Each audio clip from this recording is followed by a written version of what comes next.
was out there in the night sky, stared up at the stars in the hopes of seeing something out of the ordinary? Have you heard unexplainable noises coming from a vacant room, or watched a shadow cross the wall in front of you?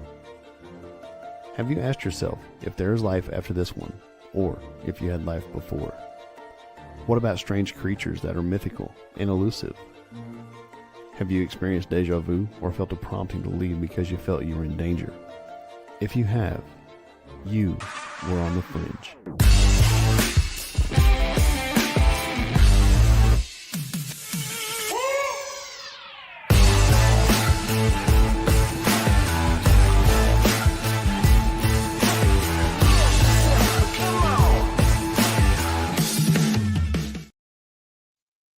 Welcome to another wild episode of What If Tomorrow on the Fringe. I'm Mark, and my lovely co-host tonight is Jess Notebooks. So that's right. We kicked Madam Pam Notebook. out. Well, I mean, I wouldn't say kicked her out. She was just too cool for us today. No, we booted her to the curb. That's right. Now, Pam has to do some library business tonight, so it's going to be me and Mark. Very important. This is a library plug. Everybody support your local library. Our local library here in Caney services 1,400 on average customers a month. And especially for low-income families or, and whatnot, it's a great resource in the community. And please support your local libraries. Yes. Most of them have a fundraising arm, like a Friends of the Library or something, so you can help support them with your dollars and cents.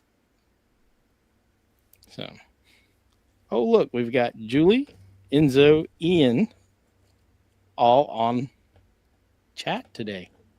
Hi guys. Wow. Hey. So I'm sure there'll be more. Yeah, because we're talking about some spooky stuff tonight. Spooky. I mean, we're on the build up to Halloween. That's one of the reasons why I picked the cemeteries. Because I mean, this is the build up to Halloween. We gotta get all the spooky stuff going on. That's what it's all about. Spooky season. I'm excited. So, if you'll read the description, it says we're on a whirlwind tour of haunted cemeteries around the world. We might hit some U.S. ones that we missed last time. We might not. We've got plenty to talk about. We do. So, the first one I've got on my list, now, we talked about this name has been used several times. There's actually one of these in the United States, but it's named after this one. Greyfriars Kirkyard Cemetery in Edinburgh, Scotland. Mm-hmm. One of the most haunted cemeteries in the world. So it's a pretty cool place. It's located at the southern edge of the old town, adjacent to George Heriot's School. And it's been in use since the late 16th century. And it's got lots of famous people in it. But Greyfriars takes its name from the Franciscan friary. Yeah. It's where they fry Franciscans. No. No. Monks. That's where the monks get their French fries on. There you go. We're bad. We're gonna burn. They're all dead by now, right? We're right. Good. So. The churchyard was founded in 1562, so it's been around a while. So this is one of your classic haunted graveyards. Mm-hmm. It's yeah, it was actually used as a prison during the 1600s too. Yes, and a lot of the prisoners that died there, they just buried where they were at. So. There's a whole section of that. Oh, yeah. I mean, let's just throw them in a hole. It'll be fine. It was kind of convenient, I guess. If they're going to die, they're already in a cemetery. Right? Why not? So let's see here. Here's. So I mean, we've got all. I've got a huge list of people here. Most of these names I don't have any idea who they are, but they were famous in their time. Because I like Famous not around us, so we famous, don't know just their not names. for us. Yeah. So Ian's probably going to come over and kick my ass for not knowing all these names.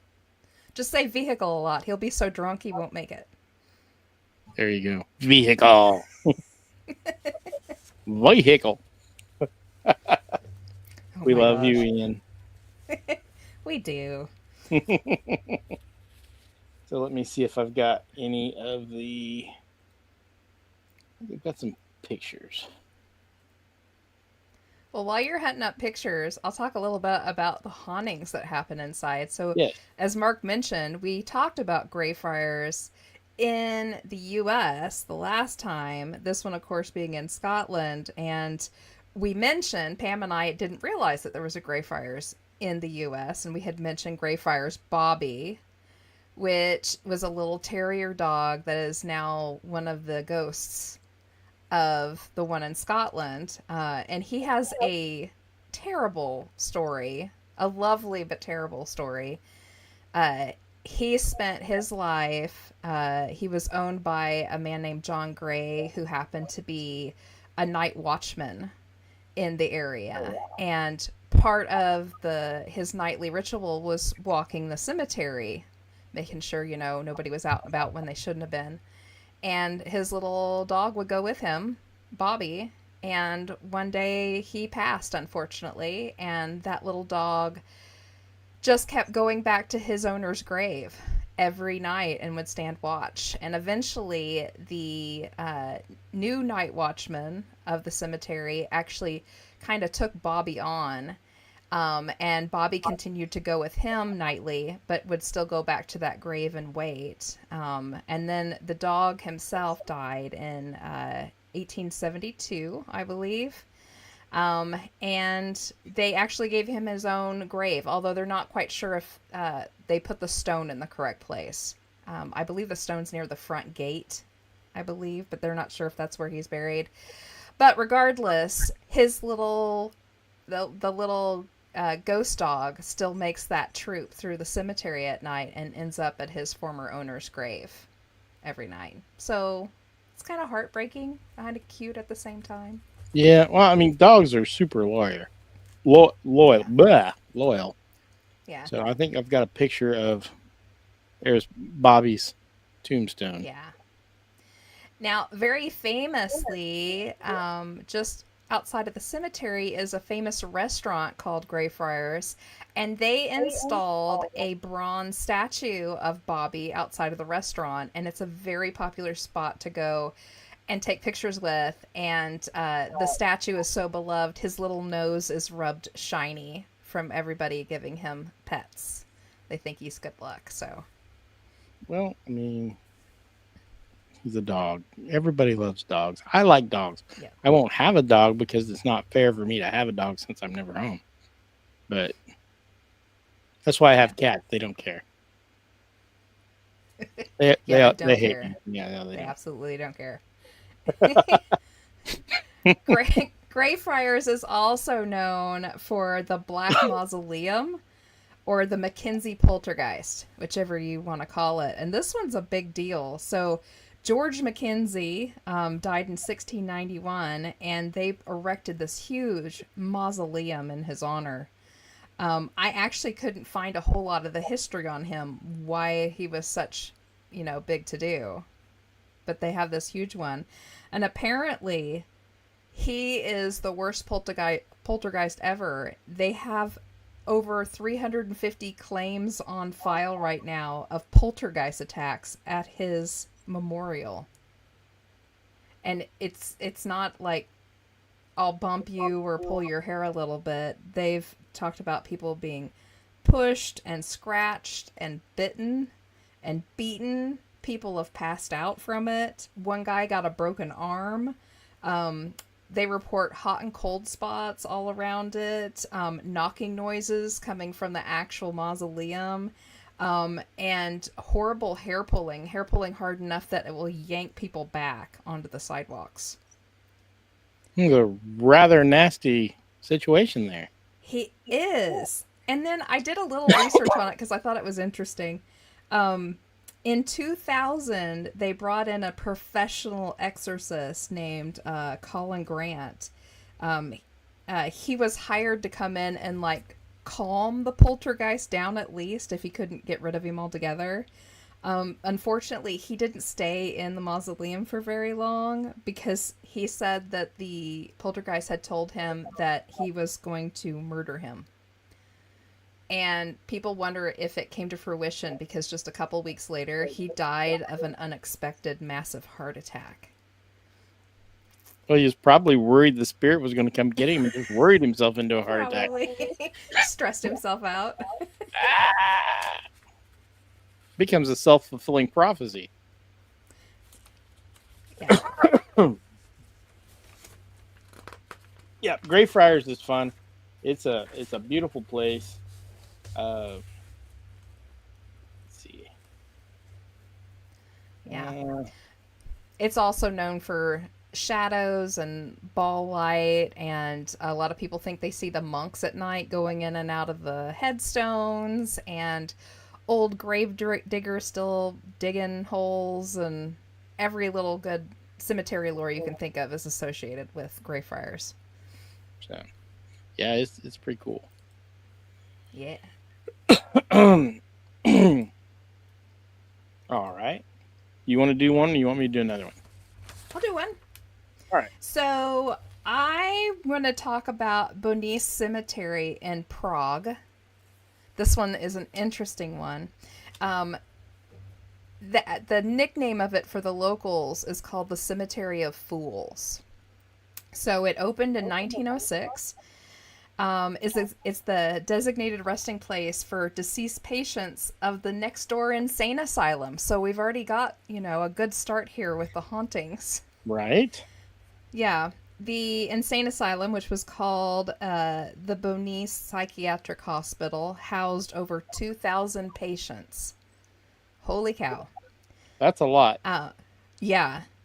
The treatments that they gave at the asylum included electric shock therapy, sedatives, hydrotherapy, hot baths, cold cloths, restraints, straitjackets, and isolation, because that all seems like it'll be really helpful. Yeah, that really seems great. Yeah. The oldest burial in the cemetery from 1906 is a 11-year-old boy without a name, which a lot of these did. They didn't have names. They would have a number associated with them. And those records, of course, are long gone. Oh, yeah. Yeah. But this crazy cemetery contains, I have a little mini list of some of the people. A Gavrilo Princip. He was a Bosnian Serb student who assassinated Archduke Franz Ferdinand, heir to the throne of Austria-Hungary, and his wife, which, of course, led to the outbreak of World War I. Any of you know your military history? He is buried there. It also has Ottilie Franska. And unfortunately, she was a murdered prostitute who was famously found she was found in two separate suitcases. She'd been chopped up. Somebody had sent her separated on two different trains in those suitcases, and then they ended up in Prague. And also, her supposed murderer is buried there too. They never proved it was him, but he kind of outed himself while he was locked up at the asylum.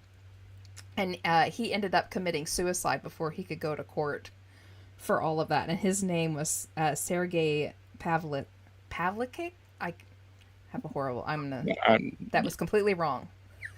Welcome to On the Fringe, where we butcher every language imaginable. Yeah.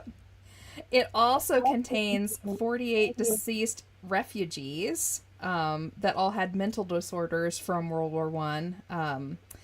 Most of all of them had died from typhoid fever that went through the area. They closed the asylum and cemetery in 1963, although they were still doing a few burials there through the 1970s. So during the 80s, it became big for rituals, if you know what I mean. They also had issues. The townspeople came in and took all the crosses down because they were made of iron and they wanted to scrap them. Oh, I've got a picture of where you can see where they scrapped some crosses there. Yeah. And then almost all of the headstones were taken out because people were using them to add to their buildings. They were using them for sidewalks and for the steps to their homes and for foundations. Well, that sounds smart. Doesn't It's it? just our house haunted. And then it got to the point where they started filling it full of junk. They were using it as a disposal site, and then the graves started caving in. So it became really unusable for quite a while. Well, yeah, and look, you've been watching the pictures I've been scrolling through. The place is still a mess. Yeah, it's getting better though. It's been bought. I looked at in just the last few years here. A group of people, like a friends of, has gotten a hold of it, and they have been slowly revitalizing it. And they've started doing haunted tours just to help pay. But this place has all sorts of weird stuff happening in it. So besides having strange feelings and stuff inside, people complain of feeling achy while they're inside.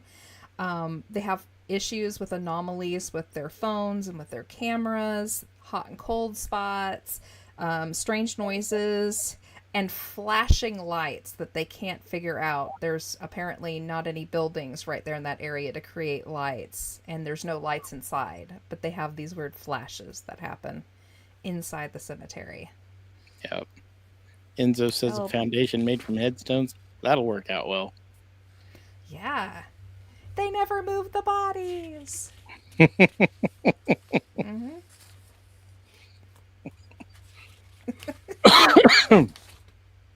That's a good one. Yeah. All right. So let's talk about Highgate Cemetery in North London. That's a good one.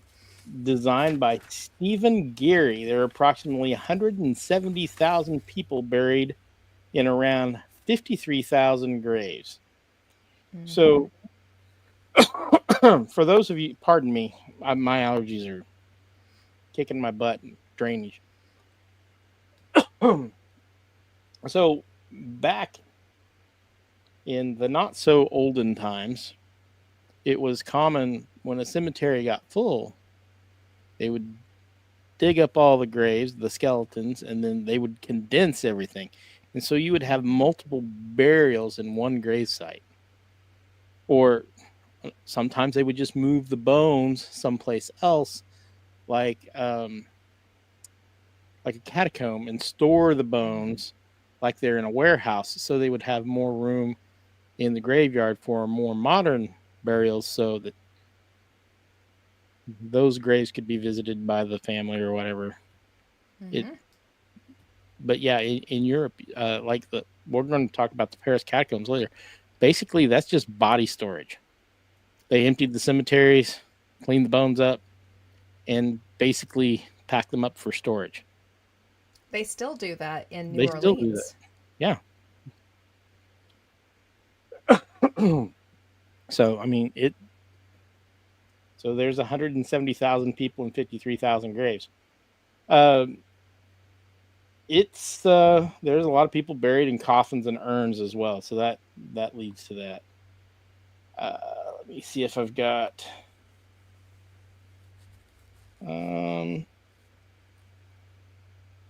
the activity.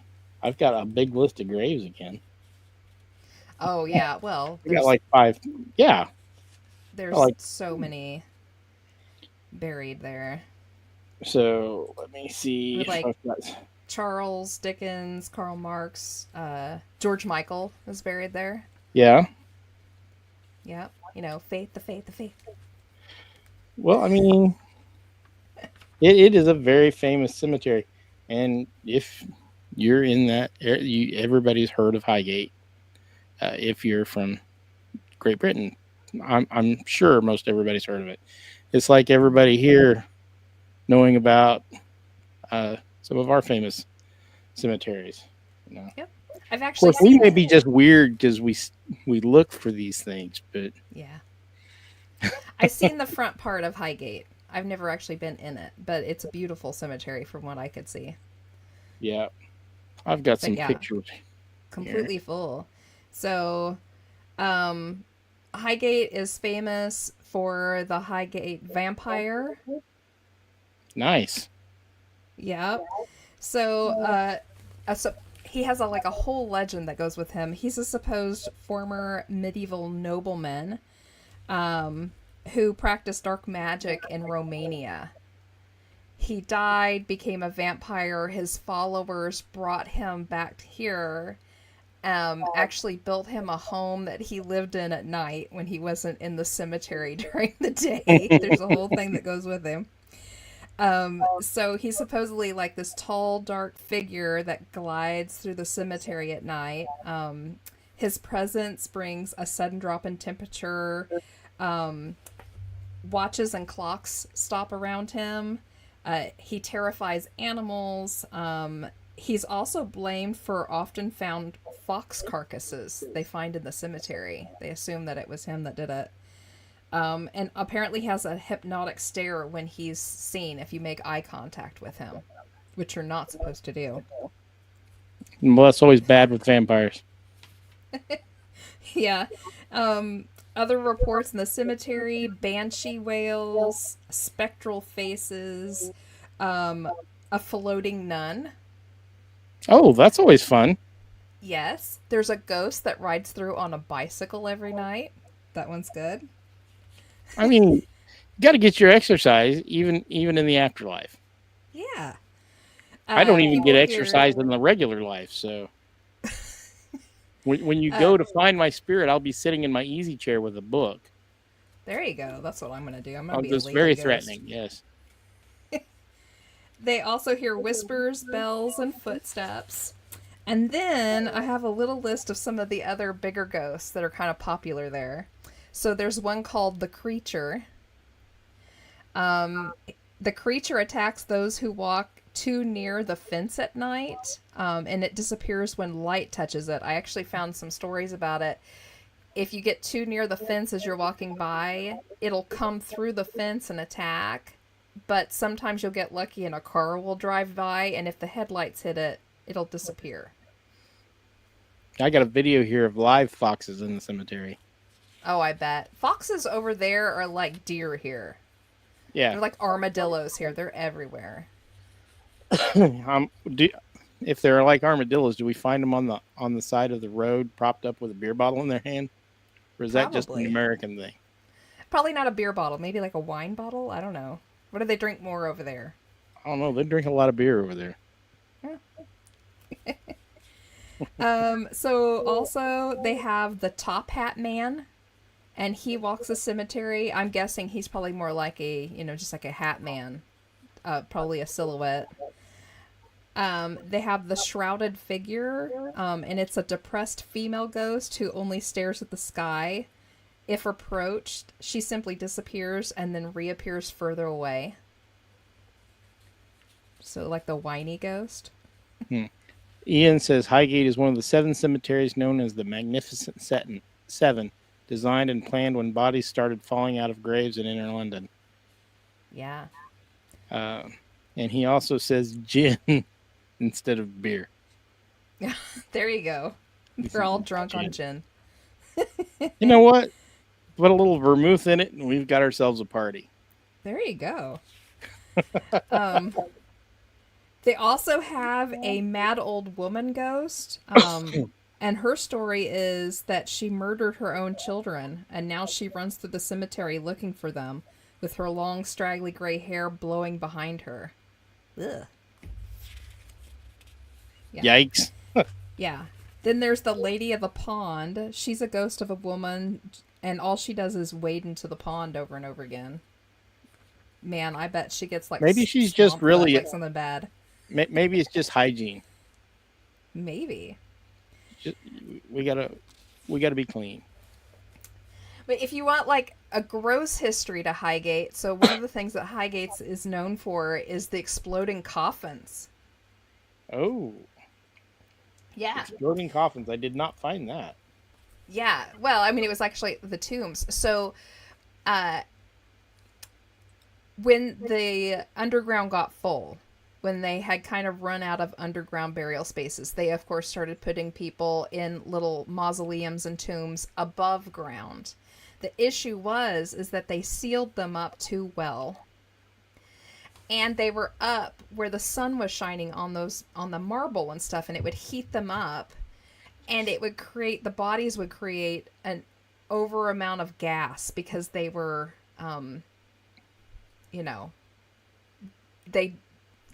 everything was just dying very quickly in it, and the gas would build up and it would blow the tops on the tombs. So what they ended up doing was, because you couldn't open them up, all the time, that would be terrible. So they ended up drilling little pilot holes into the sides of them. Vince. And then well, that alone isn't enough to vent it. The holes were too small, but you couldn't have a huge hole because then you just have that air leaking out all day long. So what they did was they had people whose job it was to go around every day to those little holes and put a flame near the hole to burn the gas off really quick. And they would do that for, like the first, so many weeks after a new death to burn the gas off. Because otherwise it just blew the methane. whole... Yeah. Yeah. Thank you, Jess, for that lovely You're welcome. image. Yeah. Highgate. Exploding coffins. Sounds like Decomposition. That's the word I was trying to think of. Thank you, Enzo. Oh my gosh, words are hard. words are hard. Decomposing. Yeah, they're decomposing so fast. They're above ground, and the heat is hitting that marble and just toasting it on the inside, and it would just blow those tombs. Ian says it does smell amazing. Well, I mean, anybody who's passed a deer on the side of the road knows exactly what.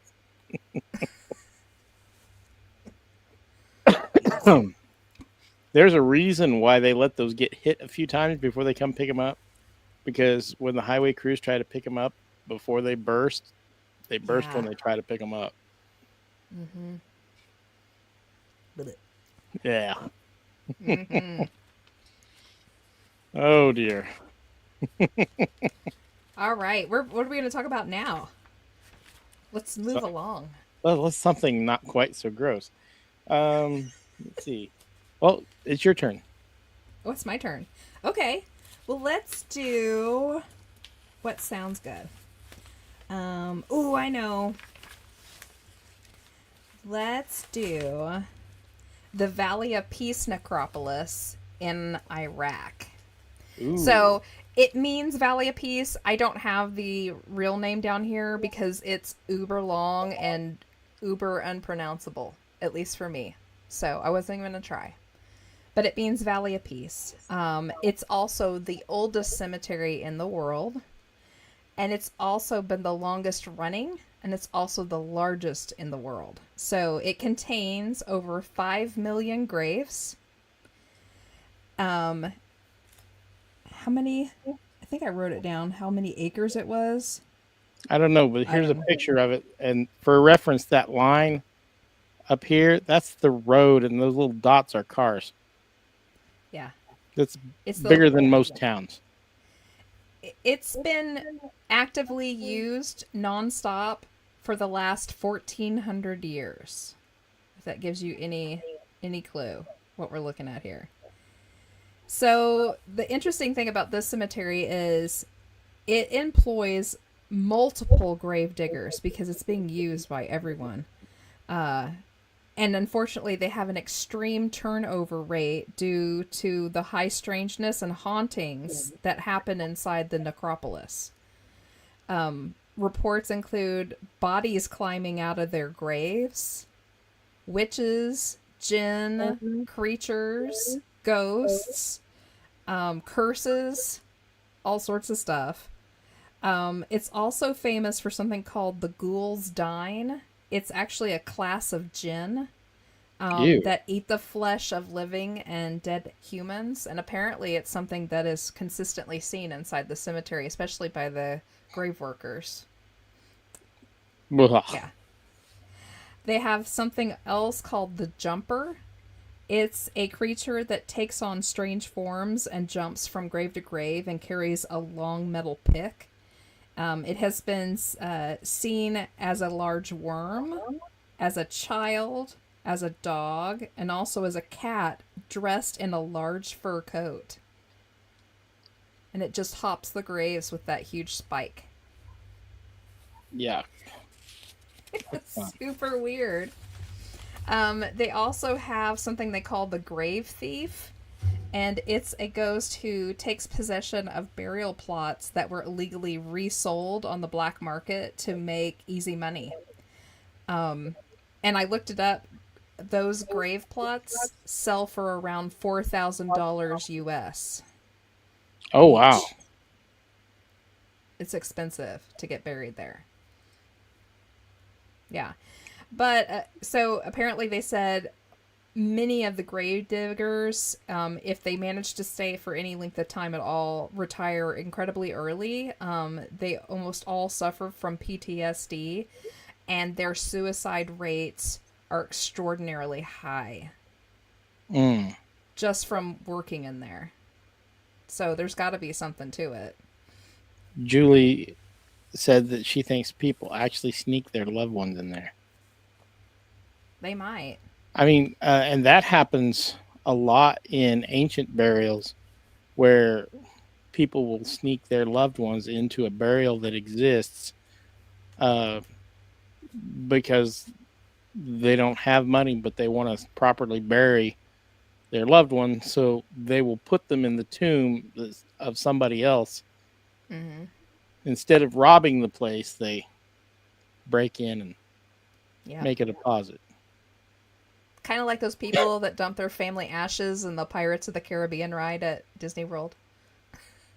Probably. And at the Haunted Castle.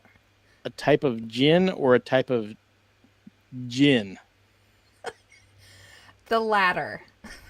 For those of you who are listening, it's GIN or DJINN. Yeah, it's the last one. It's the double N one. Ian says gin and tonic. I think it'd be far less scarier if it was the first gin. I would think. It'd be far more fun. Yes, the first gin would be much more fun. But yeah, people sneak their loved ones in or dump ashes where they're not supposed to. I know that, especially on the Pirates of the Caribbean ride, there's the crew has to go in through they have to walk the entire ride before they close at night because they have to clean out the ashes that people dumped. It happens nearly daily. And the same for the Haunted Mansion. They do it at the Haunted Mansion too. Isn't that crazy? Could you imagine if you tossed it a little too hard and little Billy in the cart 3 carts behind you gets a mouthful of grandpa or something? That'd be terrible. Oh. That's why I'm going to get my ashes mixed into marbles, nice clean glass marbles. And then when my loved ones visit places they think I might want to travel to, they'll just leave a marble someplace. There you go. That's a good idea. We'll have to make marbles because I've already lost mine. Hilarious.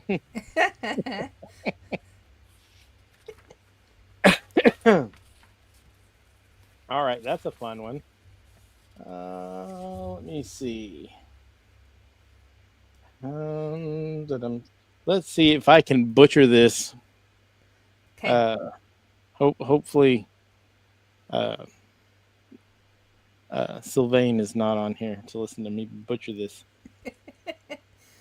Cimetière de Père-Lachaise. I think you did very well. I might have.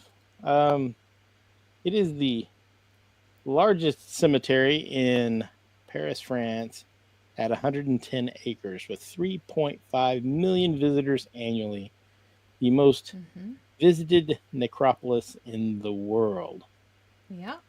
It has 300,000 burials in it. Yeah, it's big.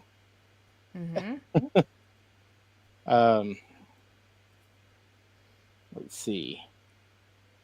If I find the activity. I would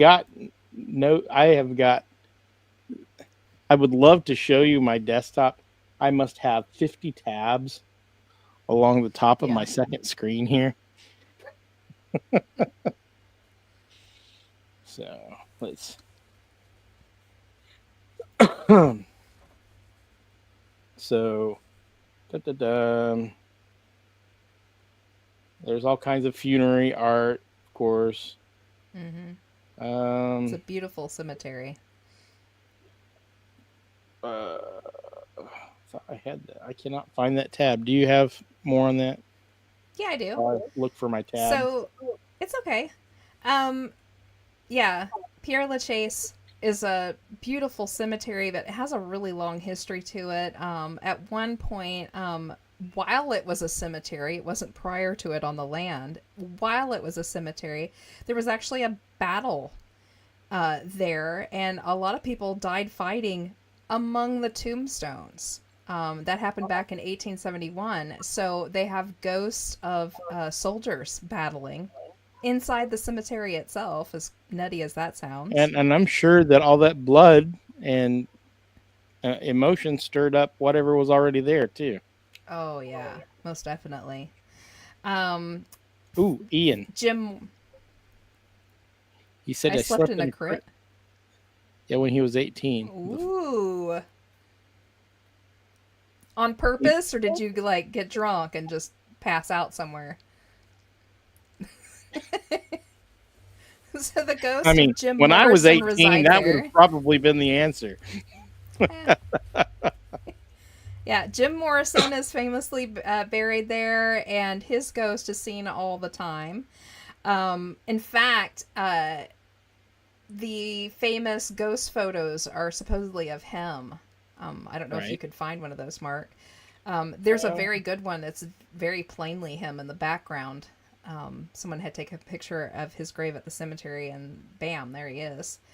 There's another ghost, Prime Minister Adolf Thiers, I'm not sure how to pronounce that. He haunts his tomb, and he has a tendency to tug on people's clothing who are in the vicinity. Marcel Proust, who was a French novelist, he haunts that area. He was not buried near his lover, supposedly, and now he walks the rows hunting for them. Elizabeth Stroganoff mausoleum. She died very young. She was in her late 30s, and she was also extraordinarily wealthy. And her tombstone, or not tombstone, she has an actual mausoleum, comes with a weird little legend. Ian says it's a long story. It involves Russians. Interesting. Or vodka. Again, I'm projecting my own youth. I'm not going to be apologetic about it. I may have imbibed quite a bit, but it was still legal to do it at 18 back then. So I mean, in my defense, it was not when I was 18. It didn't stop me. Yes, when I'm old. Let's see. Did we talk about Allan Kardec's tomb? No. Well, let me finish Elizabeth's story really quick here. Okay. So, yeah, there's a legend that goes along with her mausoleum. She was extraordinarily wealthy when she died, and apparently she left a challenge in her will. She left a challenge. Anyone brave enough to spend 365 days and 366 nights inside her mausoleum would inherit a huge sum of money.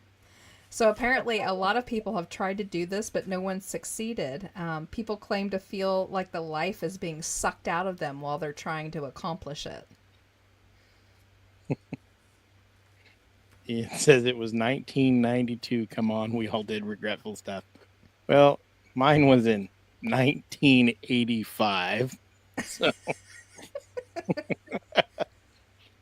fortunately, before cell phone cameras and the internet. All of those photos are hopefully conveniently lost in somebody's mom's house. Oh my goodness.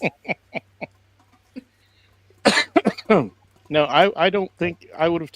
No matter how much money, I don't think I would have taken that challenge. No. So, Alan Kardec's tomb is there. Okay. The founder of spiritualism is supposedly still present in the cemetery, and many people report unusual sensations near his tomb. Mm-hmm. And is also the Paris Commune execution site, I believe, where 147 communards were executed in 1871. Yeah. So Going back to the Alan Kardec, he has a cemetery game that goes with his cool. statue and headstone. Yeah.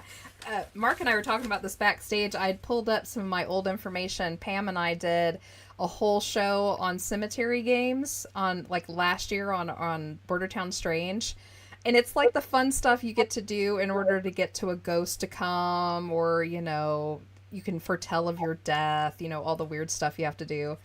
But this one actually came with one. So apparently, before he died, he said out loud to somebody, or it was recorded somehow. He said, "After my death, come to see me.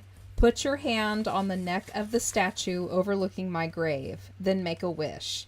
If your wish is granted, come back with flowers."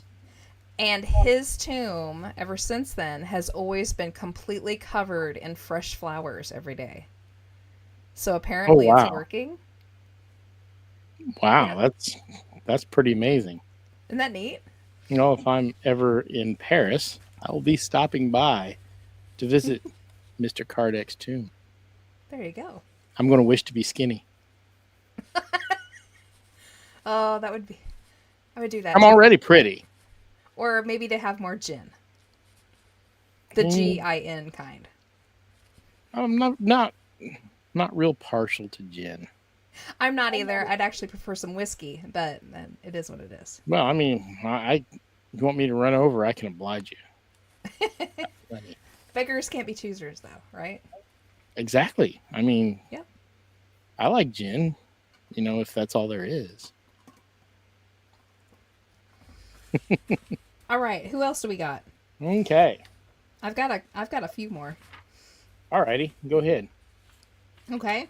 So we have the ghost of Miss Clarion and the ghost of her lover. So there's a section in the cemetery called the Alley of Dragons, and inside of this little area, it's haunted by a man whose heart was supposedly broken by an actress, Mademoiselle Clarion. She's buried there, having turned him away, driving him to suicide in life. So it was kind of like a little back and forth, but they haunt that area.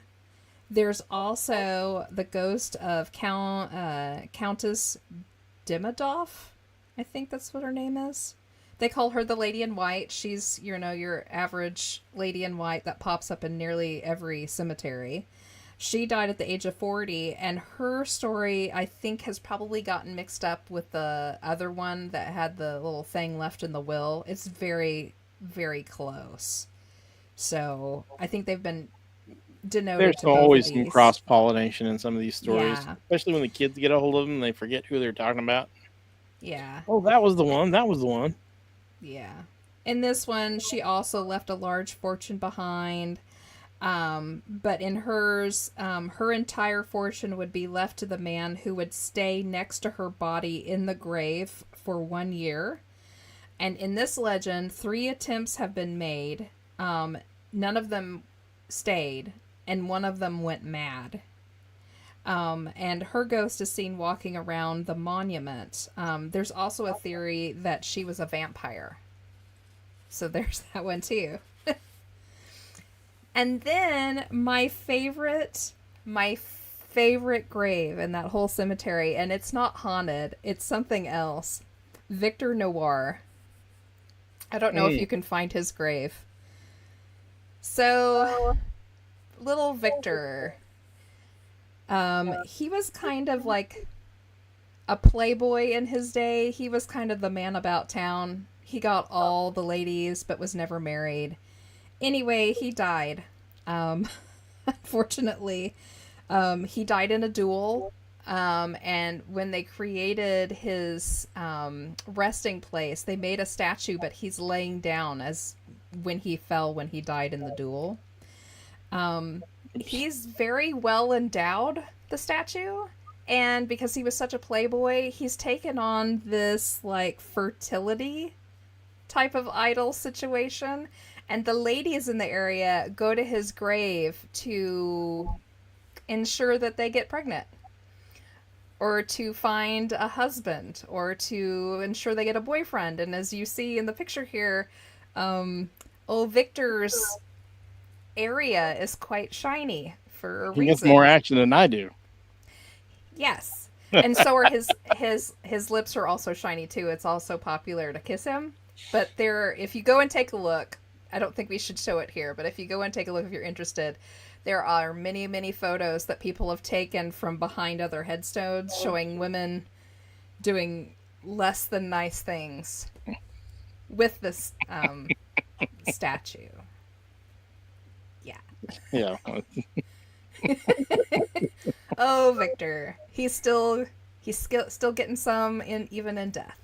Just saying. I mean, when you got it, I guess. Yep. Rubbed very shiny. Just saying. Alrighty. So, do you have any other cemeteries? Oh, I do. One more on that one, actually, if you want. Go ahead. So there's also the ghost of the cursed lovers, and this kind of reminds me of a Romeo Juliet kind of thing, only way illegal. So this is the ghost of Heloise and Abelard, or Abelard. Abelard was Heloise's much older teacher. And they fell in love and ran away together. And that doesn't even sound quite bad, but if you look back at that time period and the area, almost all teachers were religious people. So not only was he hanging out with a girl that was way too young for him, but he was also a religious person who would not have been with a woman whatsoever. So it was kind of a double whammy. So they ran off together. Her father sent henchmen out to go hunt him down, and they finally found him. They drugged them both back. By this time, she had a baby. They put her and the baby in the local convent and locked him up there. And rather than locking him up because he was a religious man, they lopped his stuff off so he couldn't do that ever again. Unfortunately. And then they never did see each other again, but they wrote to each other and kept the relationship up that way. And when they both eventually passed, they actually buried them together there in the cemetery. But that area around their graves is exceptionally haunted. They say their people can hear murmuring all day long and at night, as if they're like finally getting the chance to talk to each other one-on-one again. So you're hearing them talking to each other underneath. Kind of creepy.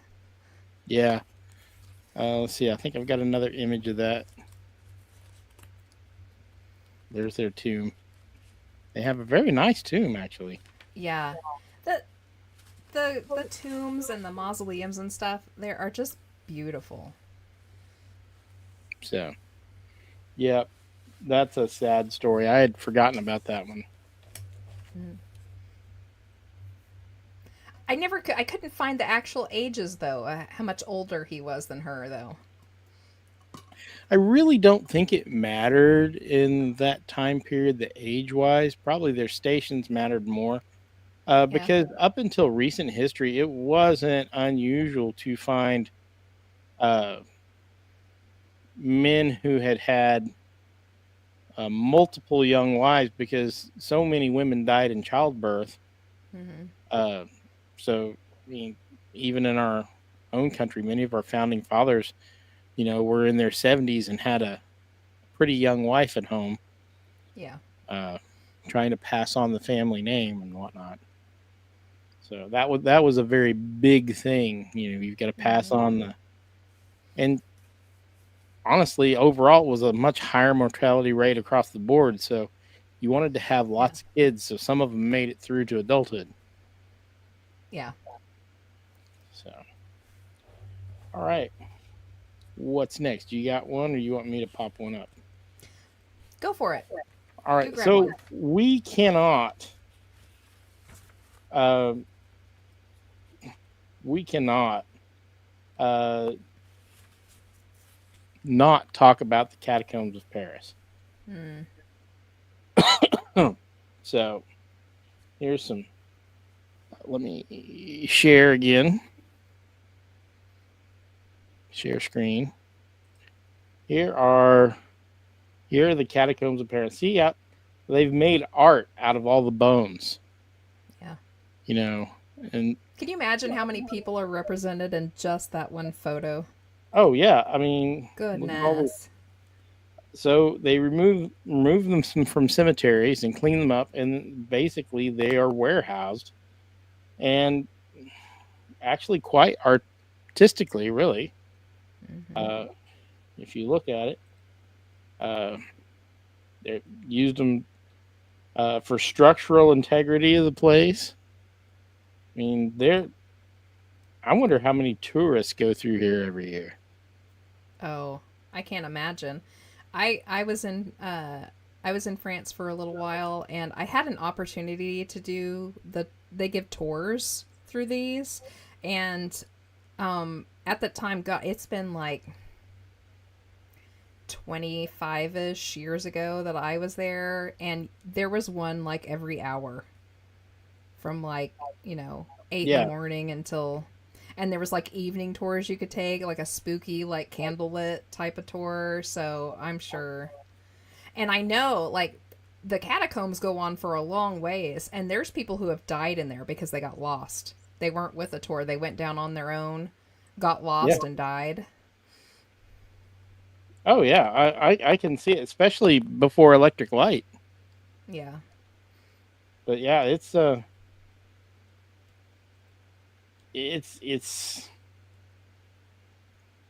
creepily efficient, if I must say. Yeah. But it's one of those things. The anonymity of the grave. I mean, no matter where their grave was, they ended up down here with everybody else, rich and poor, all together. Yep. So Unless you were lucky enough to get buried in one of the churches, and then you yeah, got to stay.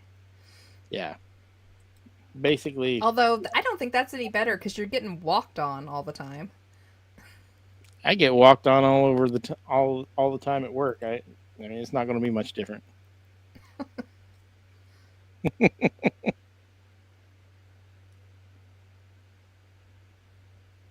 Oh In, wow. in, In says there's two parts to the catacombs, the public museum bit and then the off limit non public bit. A friend of mine acted as a guide for the non public areas. That's cool. that is really cool.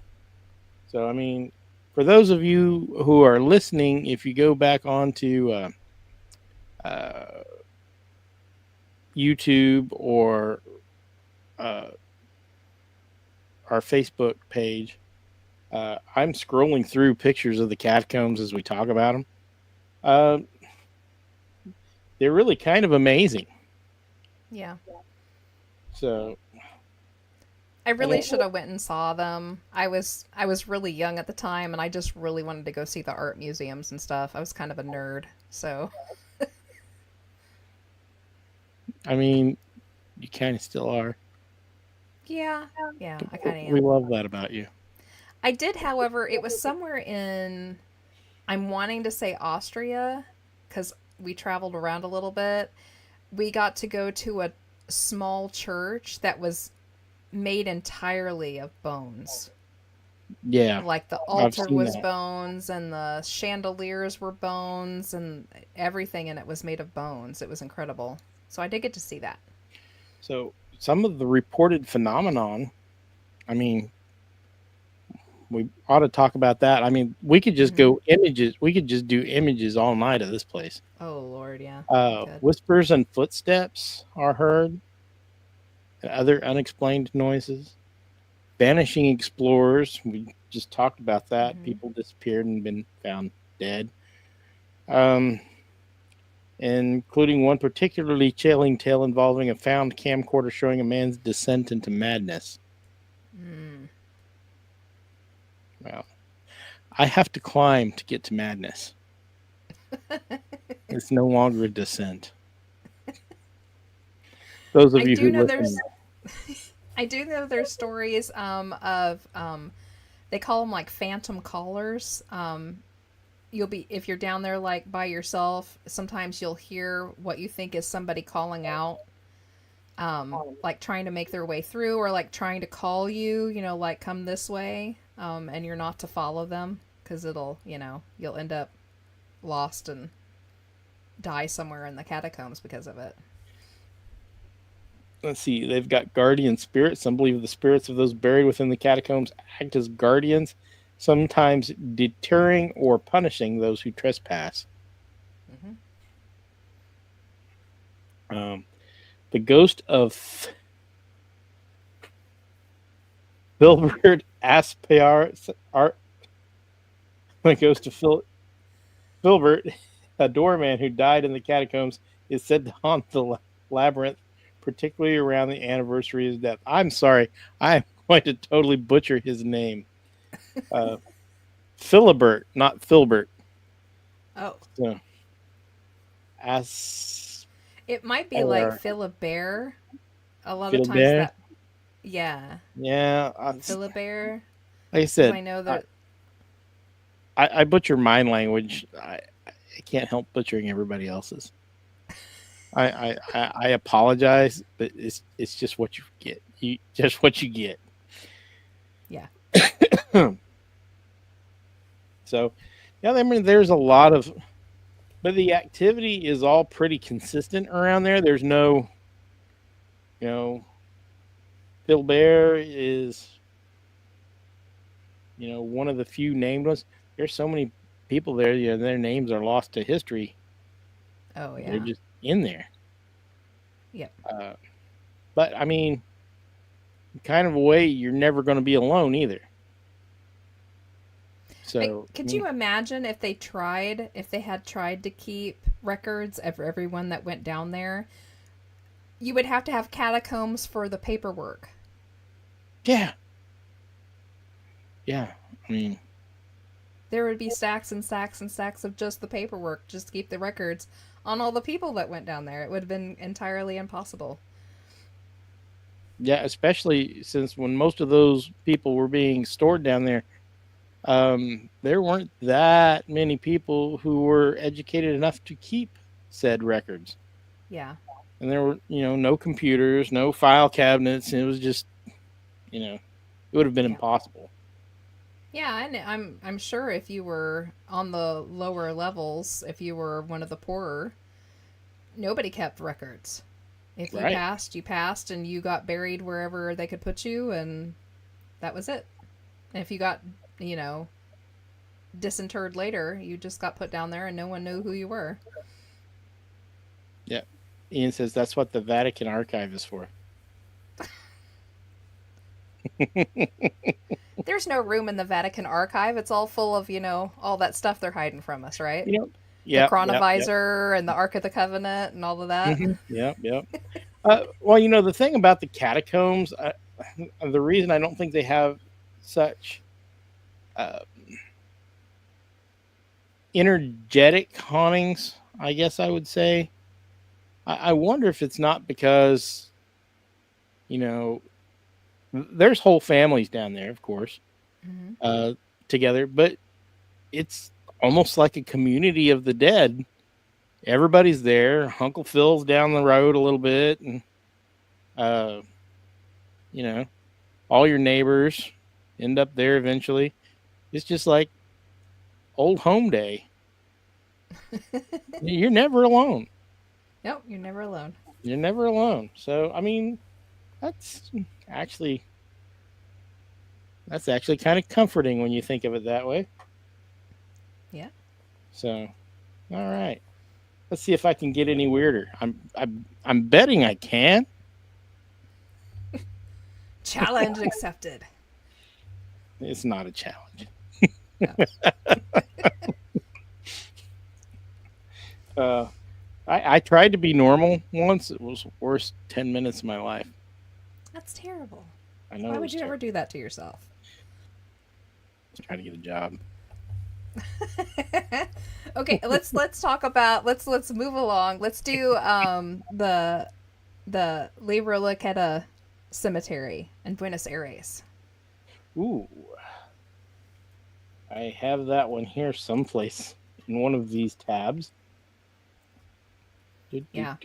Do. So Buenos Aires, Argentina. Well, Mark's looking for his notes. I'll get started a little bit. This one has several ghosts in it with some really interesting histories to them. So the first one I have is the ghost of Rufina.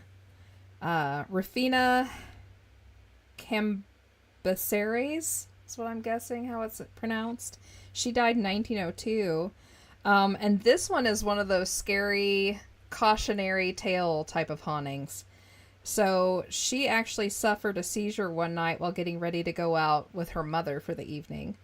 Hours later, she passed, unfortunately. Her death was confirmed by 2 different doctors.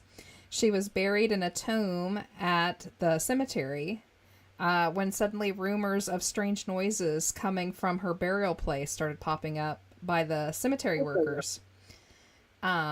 The workers ended up going to check on her grave only to find that her coffin lid was sitting slightly ajar, and they opened it to find that there were scratch marks all over her face and on the inside of her coffin lid.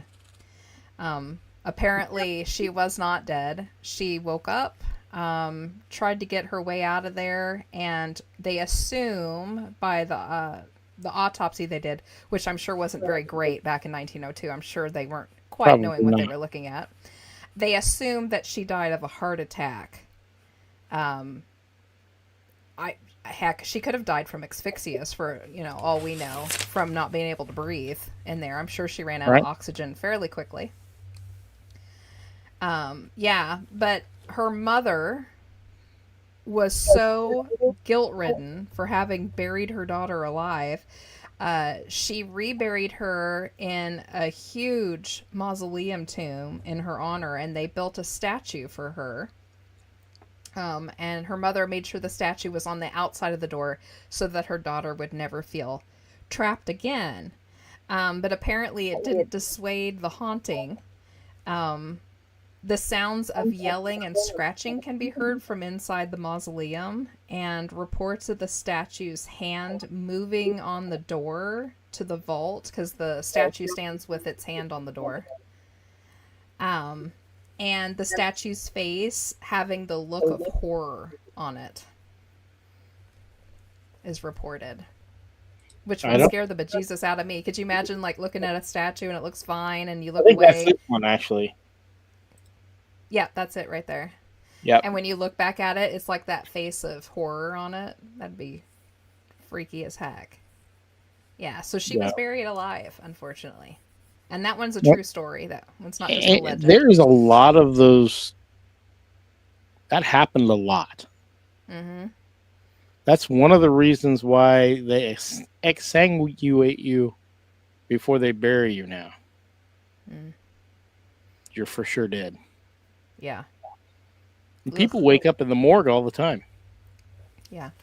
It's one of the reasons why they created all those weird contraptions with burials, like the little bell tower that would connect so you could ring the bell in case you woke up and Yeah. was still alive. Telephones.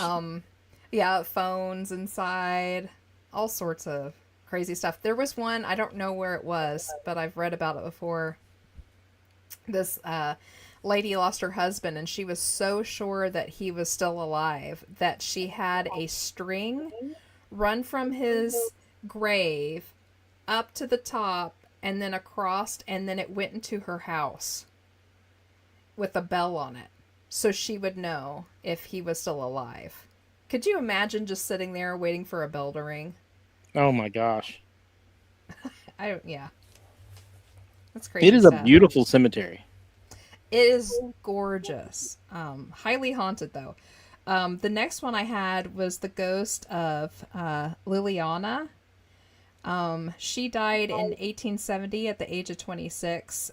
She actually died in an avalanche in Innsbruck, Austria, on her honeymoon. Oh, no. Yeah.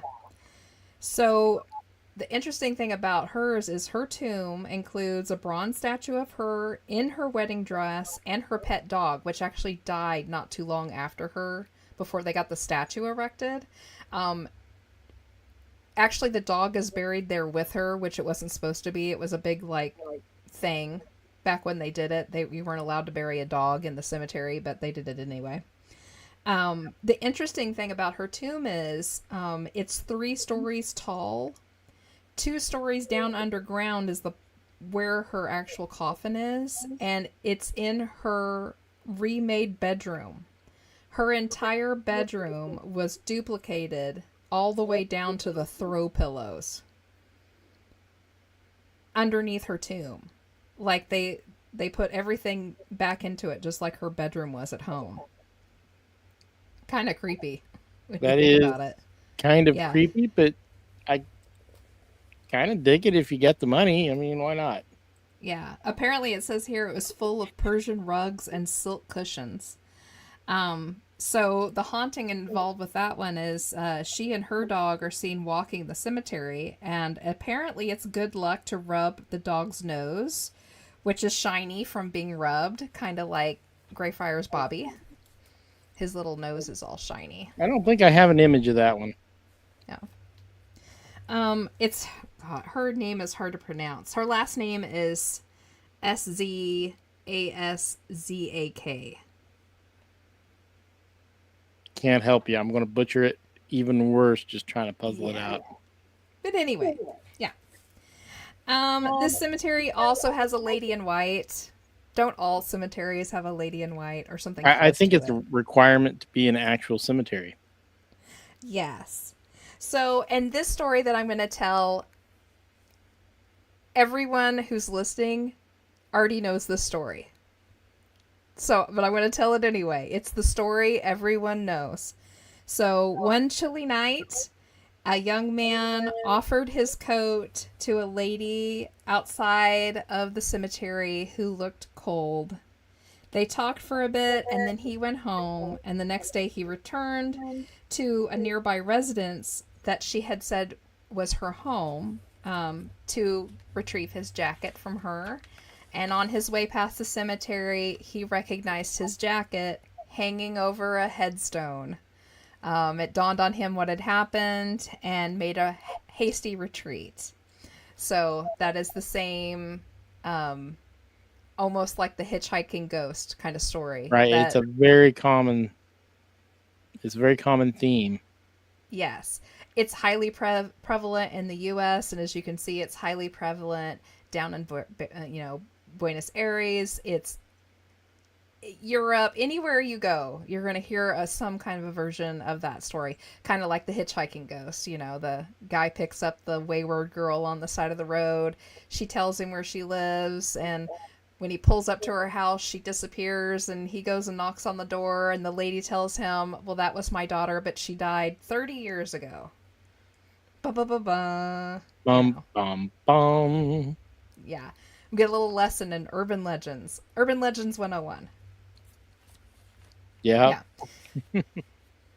However, this ghost, they've kind of like pinpointed it to one particular grave. They think that she is Luz Maria Garcia Veloso, who was a 15-year-old girl who died of leukemia in 1925.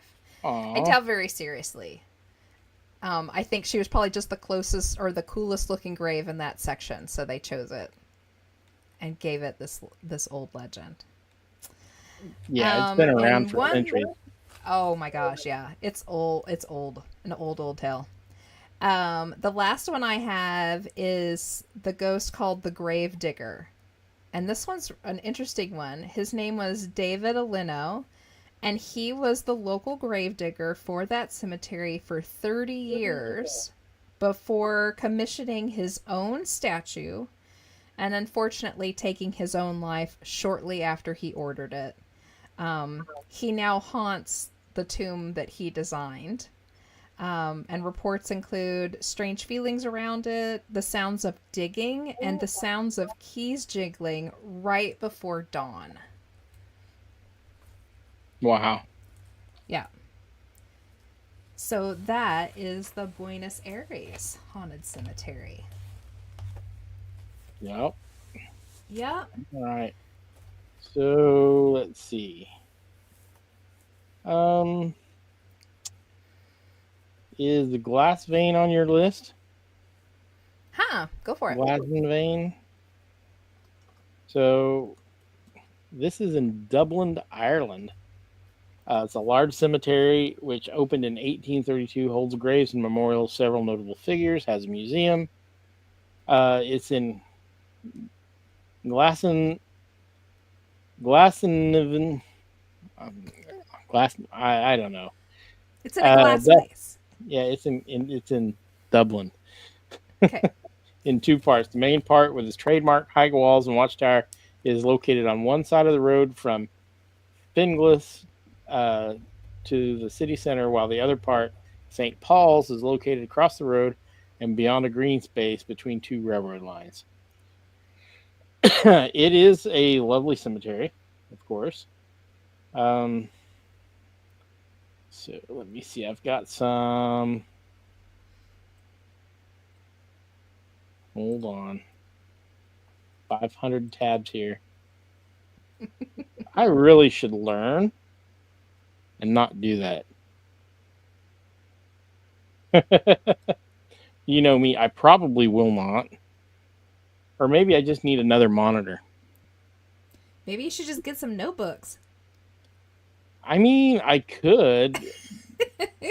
You but don't seem all that enthusiastic. I like saving everything into 1,000,000 tabs and leaving it set for 24 hours so that I can come back to it and not remember where anything's at. And be completely confused. Let's see. So, let's see. Dum, dum, dum. Tab.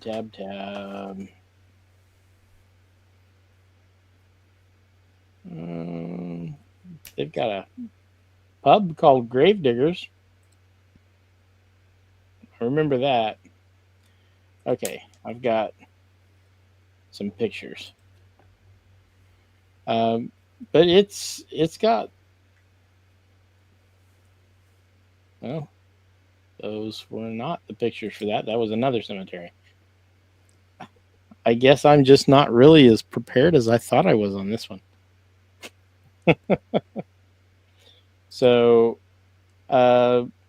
it's the largest cemetery in Ireland. The most famous is disturbed. So there is that of a Newfoundland dog. It's one of the big ones. Mm-hmm. Let's see. Come on. Open. And it crashed. All right. It's because we're talking about haunted cemeteries. Everything always goes wrong when you're talking about haunted stuff. There's John Kavanaugh's The Gravediggers Bar. that's supposed to be haunted. Um, Dang it. I just totally lost that tab. I'm sorry, folks. It's all right.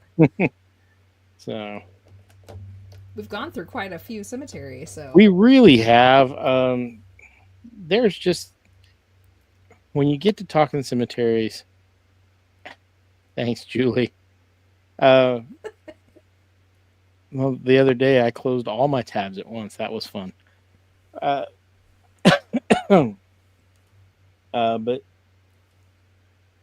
when you get to talking cemeteries, every cemetery, I'm going to go out on a limb and say every cemetery probably has some reported activity. oh yeah. I mean, every one I've ever been to has legends. Some of them Mm-hmm. just have more than others. And whether it be because of size or famous people are buried there, or they had a really active newspaper who liked to, you know, shine things Embellish. up a little bit, embellish a little bit. Yeah. Most of these hauntings have a grain of fact in them. I mean, uh, like Bobby, you know, Yeah. I'm sure that that dog has not left his owner to this day.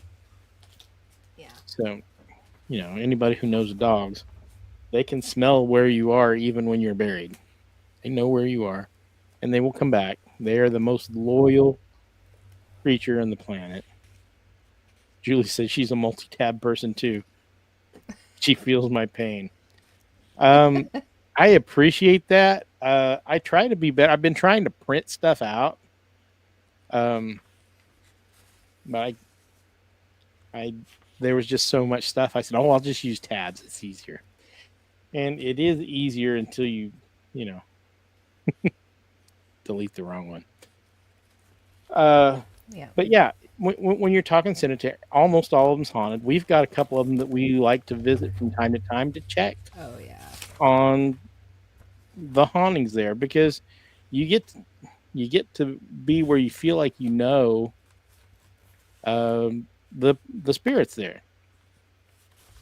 Uh, if you know if you're serious about paranormal or whatnot at all, and some of these obviously are made up and embellished. Uh, but a lot of them, there's a reason people see these things, and it's because there's something going on. I truly believe that. And then some of it, obviously, if you just use your own discernment, you can sort through there and figure out which ones are BS. And of course, there's always going to be a certain group of people who says, "Oh, you know, you're imagining things. Oh, it's groupthink or uh, mass hysteria or whatnot." I mean, you can think that if you want, but I think the world is slightly poorer um, for it. I, I mean, I'm a skeptic, uh, but I also believe that there is something else. I mean, all this stuff can't just happen and not have something to it.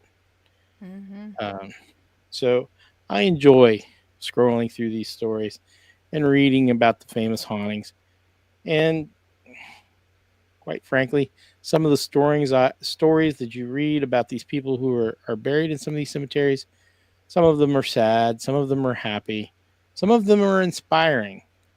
So when you see those big monuments in the cemetery, you think, "Wow, these people were really rich." Well, maybe they weren't really rich. Maybe their family just really, really cared and wanted to show the world.